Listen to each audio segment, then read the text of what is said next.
I want to add my perspective on who is going to be the boys' conversation. And I want to first say I think it's so harmful to have conversations around relationship dynamics through that lens, because we have to, one, understand what is the intention in which we are carrying out this conversation. Okay?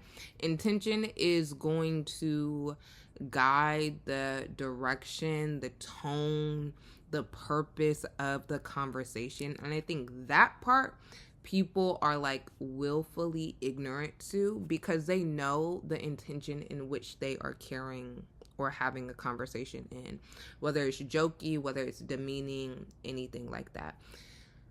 I want to speak directly on what I am hearing as it relates to someone who is a love scholar and researcher. And I think this is a conversation about desirability at its core, right?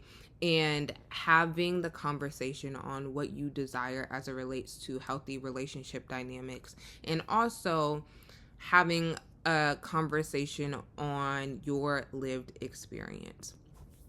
I want to put a pin in that conversation and state, please be so aware of the content in which not only you create, but what you repost. We all can see it. Okay? So the people that you have dated, the people that you're romantically interested in, people that are romantically interested in you and you don't know, everybody is intertwined in this algorithmic exchange. Okay? And I also think we are not taking accountability in the way in which our dating life may not be as fruitful or maybe as nourishing as we would like. And we don't think about what are some of the contributions to that, because again, love and dating and romance and these exchanges are so deeply personal to us because they're ours. That does not denote the fact that boys, men, everybody in between deserve grace and conversation in the same capacity that we women desire and require, right? Especially when we're speaking through the lens of healthy relationship dynamics. Anything out of the scope of healthy relationship dynamics is not my expertise. That's not me. I'm never talking about that in that lens or guise of like the toxic relationship culture. That's not me. That's not my expertise. That's not what I study. That's not ever what I am referring to. Okay? Okay.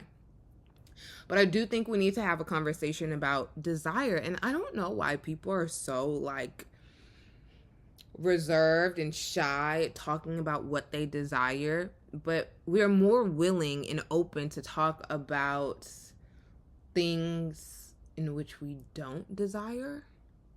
And maybe this is also a conversation rooted in shame and shaming others, right?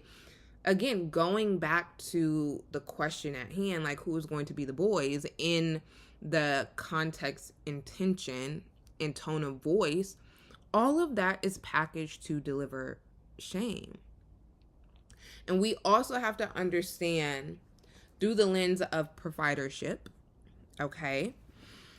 How does that affect someone's boyhood and manhood through the lens of how they are desired and how they have to prove their perception of being a loving being or being a deserving of love, right? Do I have to prove that I'm this hard worker, this macho man? Do I have to prove that I make $1,000,000,001? Do I have to prove to do all these things? And we have to be honest in the context of Western societies, and I can even extend this to Eastern societies.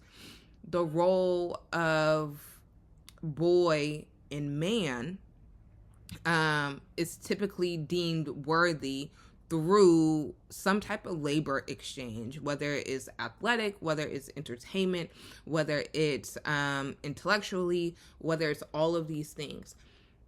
I also want to put a pin in the conversation and say I am not denoting the fact of the lived experience of a woman, because I am a woman, but the conversation that I am having right now is solely through the lens of boyhood and manhood, from this lens of like who is going to be the boys, also from the lens of desired and what it means to be desired. This is going to go to my last objective of this video, and the purpose of this video is, what is the consequence when you have never been desired? Okay, I have an interesting positioning because I have worked in academia for a lot of my career, not all of my career, but for a lot of my career. And I have seen this concept of the very beginning stages of what it means to not be given any attention, okay? Not being desired from a friendship perspective, or like even desired as like the star pupil, not even being desired as a son. Now we're really getting to it. We really get into the conversation. And how that then snowballs into young adulthood and then adulthood and later on. What are those consequences? I also have the lived experience of understanding what it cost when you are solely focused on like prestige and rank. Because I do come from a military family, and let me tell you, two things cannot be true. You can't be high ranking and a family man. You have to give something. Everything has a cost.